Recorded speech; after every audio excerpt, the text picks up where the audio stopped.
You're watching and listening to the Running Report show here at the 2023 Prefontaine Classic, also the Diamond League Final. We are going to recap some of the biggest stories, and athletes are going to lead the way doing it. We saw amazing performances in these 2 days. We saw world records go down. We saw the women's throw really takes center stage for the U.S. as well. Some world champions have competed, and we talked to them. They're preparing for our Olympic year. This is the last one of 2023, but 2024, the Paris Olympics are right around the corner. If you want to learn about track and field, get into this. The Bowerman Tower is a symbol of greatness here at Hayward Field, representing some of the greatest athletes to step foot on the Oregon campus. We need to put Mondo Duplantis on this tower. I know he's not an Oregon legend. He went to LSU. He now represents Sweden, but this guy has made his mark here at Hayward Field. 2 world records in the past 2 years, last year at the World Championships, this year at the Diamond League Final, 6.23 meters. And his chase of greatness is simple. He explained it to me. It's different, but I think the best way is just to not overcomplicate it. And no matter whether it's me or any of the jumpers, I think that pole vaulting is a competition within yourself, whether you're, the best or you're second best or whatever place you may be. And at the end of the day, I'm not necessarily really competing against the people beside me. It's just a bar. It's me against the bar, and that's kind of just the structure of the competition. And so for me, I just try to go out there and jump as high as I can. And, if I do that well, then I usually should end up on top, I guess. But I try not to just overthink it. Yeah, keep it simple, and you break a world record. I'm gonna do the same thing in my life. I'm gonna break a world record. You feel me? Appreciate that. Let's talk about another world record. Gudaf Tsegay from Ethiopia broke the world record in the 5,000 meter, the closest woman to breaking 14 minutes. I was sitting right here with a brother with the same mother, Aaron Potts, super hot Potts, when we saw it go down. I thought she was gonna break that 14-minute barrier. Aaron talked to Tsegay, and she basically simply put that she wasn't even focused on that 14-minute barrier. It was all about breaking the world record today. After Budapest, I ran Budapest, and then short day, and then after 10,000 small injury, my leg, I think for hot, something like that. I think 1 week, something like that, training. But my focus is no under 40 world record, only focus the line, yeah. Now let's move to one of the most talked about world champions in Budapest. He came in the Prefontaine Classic to take his victory lap. Yes, it's Noah Lyles. He won the parade, he won the celebration here at Pre. It got a little bit spoiled by Christian Coleman getting his Diamond League title. Christian Coleman did that to him. But Noah, he let me know how he really feels about everything here, and I feel like you've entered legendary status, completing that triple. A lot of people don't do that. How does it feel to enter that legendary status, last race of the season, going to the Olympic year? How does it all feel? Sensational. It's sensational. Sensational. Out of all the athletes I talked to this weekend, Noah's in the best mood. But I asked him, what does he need to do to get better, to make sure that he can really defend these titles in the Olympics? And he told me. It's always going to be the 100. I think I work on more. Of course, we're going to be working on, upping my strength and just building off of the blocks. But to be honest, there's not much you got to do. Yeah. You just got to keep pushing the envelope, keep pushing the boundary. We had a great training session this year, and using that to work off of it going into next year, it just pushes the boundary forward.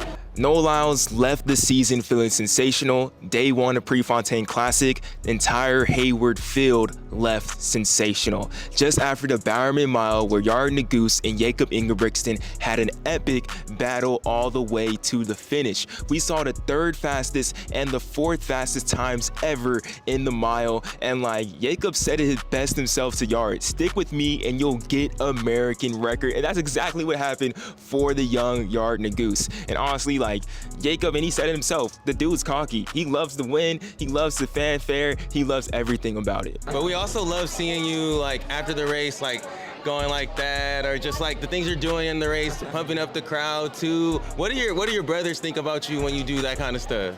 Cocky little bastard.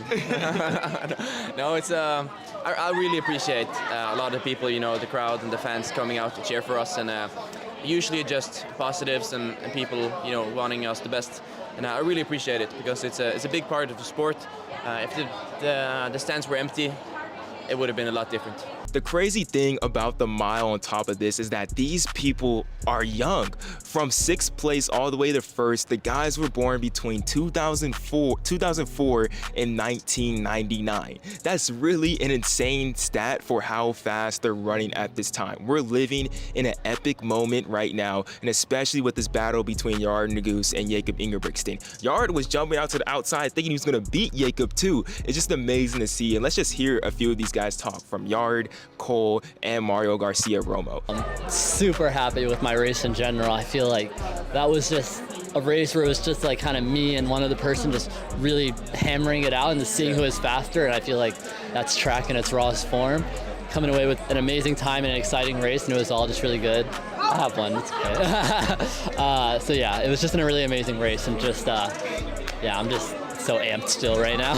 And it seemed like you really took on Jakob's challenge from yesterday, like stick with me, and you stuck with them, and you moved out to the 2nd lane too, that like, oh, I can pass him with it. How was it going down that last stretch? And I'm pretty sure you're envisioning like, oh, I'm gonna pass him up at some point in this last 100 meters. No, coming off that last curve, I was like, come on, I know it's in me. I've always had that last kick, and I know I can push it. And I really was just kind of like sticking with it, but like didn't quite have like the 1 or 2 steps I needed to really like get ahead of him. But you know, still, it was an amazing race, and I was still really happy to just, I think like that's the closest I've been to him like all year, and just to like be that close and know that it's within my reach just makes me feel really happy like going into the next few years and, you know, racing him many more times, I'm sure. Cole Hocker, 3:48 today. There's such a young regime in the 15, and you all are running just fast across the board throughout the entire season. What's it like to be a part of that? It's cool. Yeah, I mean, I can only, you know, speak to myself, but it's cool that it's a bunch of young guys right now, and it just everyone's running so lights out right now. It's kind of scary to envision what the future's going to look like. You know, Paris and LA and even 2032, or, you know, I hope to still be running by 2032 just sounds crazy. It does. Yeah, but I'll be 31, so who knows? Mario Garcia, national record holder today, 3:47. When you think about when you were in college just last year, like, would you think that this is where you would be in your career at this point? I mean, you ended it amazing last year too. Yeah, I mean, I would lie if I said no, because, you know, I always thought I was capable of doing it, and it was just a matter of like, you know, working for a full year consistently, and then just showing up to the race and trying to execute the best way possible.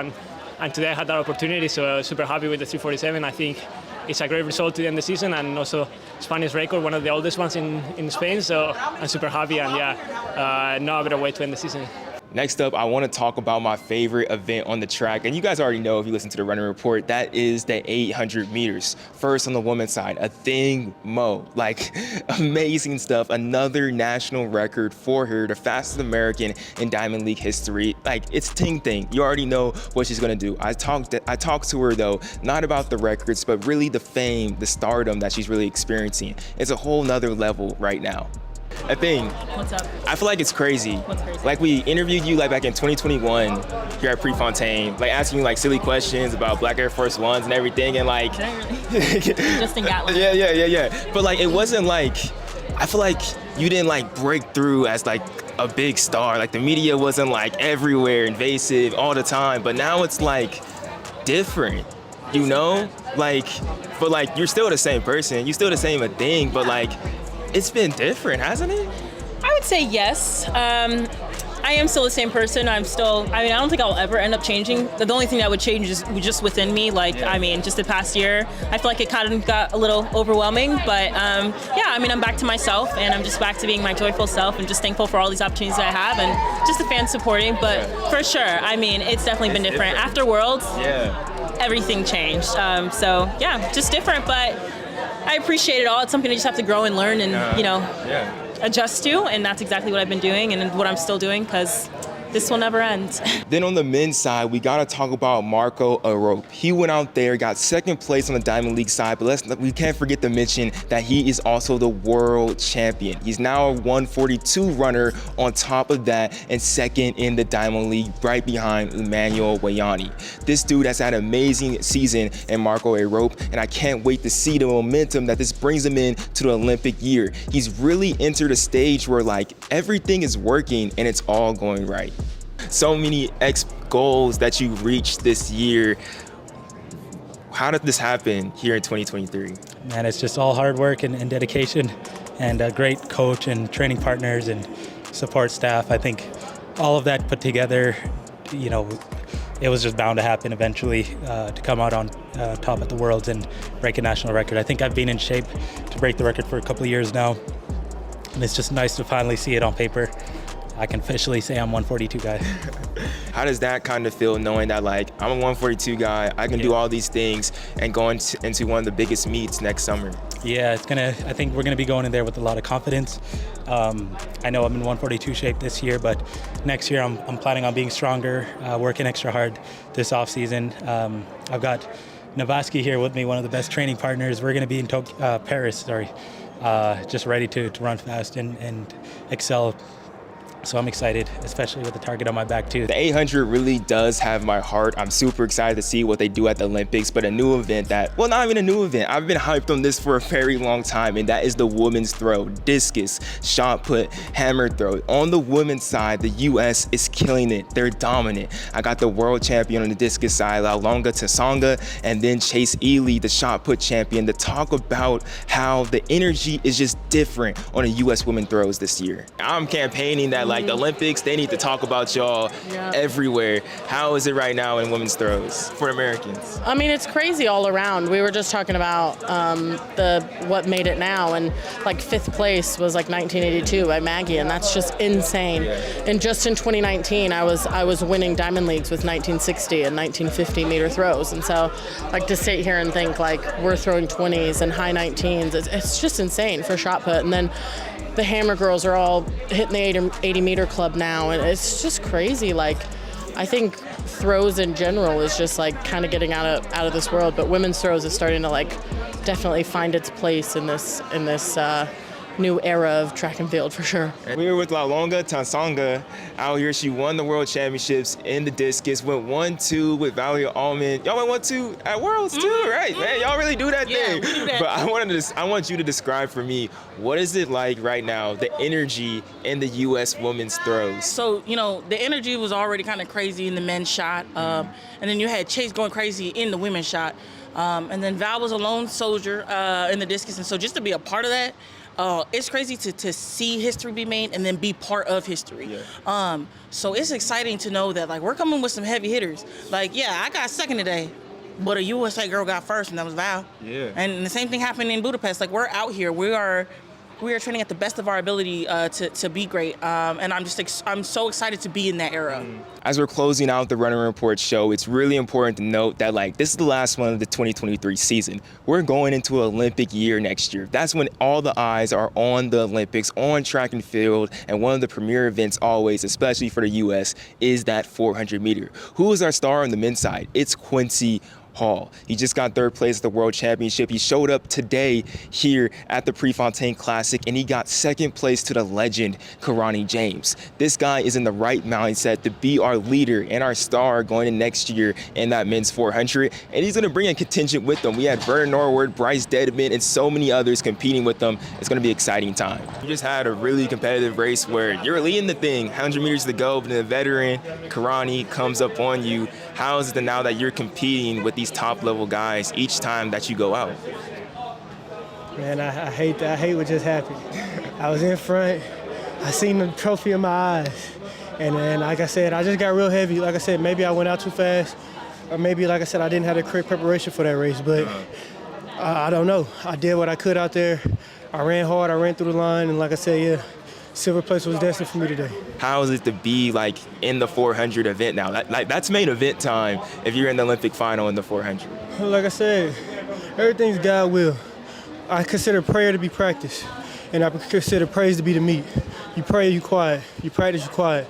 You come to the meet, you go pray. So like I said, I believe in God in all aspects. So like I said, I don't think that none of this is like luck, and I feel like some of this is skill, but a lot of this is God. Now our last story of the 2023 season has to be the most anticipated matchup going into the Olympics next year, and that is in the men's 400 meter hurdles. Rai Benjamin, Karsten Warholm, Allison Dos Santos, and now added to the mix, Kyron McMaster. It's not a big three anymore, it's a big four, and it is getting mixed up more than ever before. Karsten won at the World Championships, Rai Benjamin gets his lick back here at the Diamond League final, and plus, Kyron McMaster feels like he's really solidified himself in the running for the title and is looking to get that Olympic gold.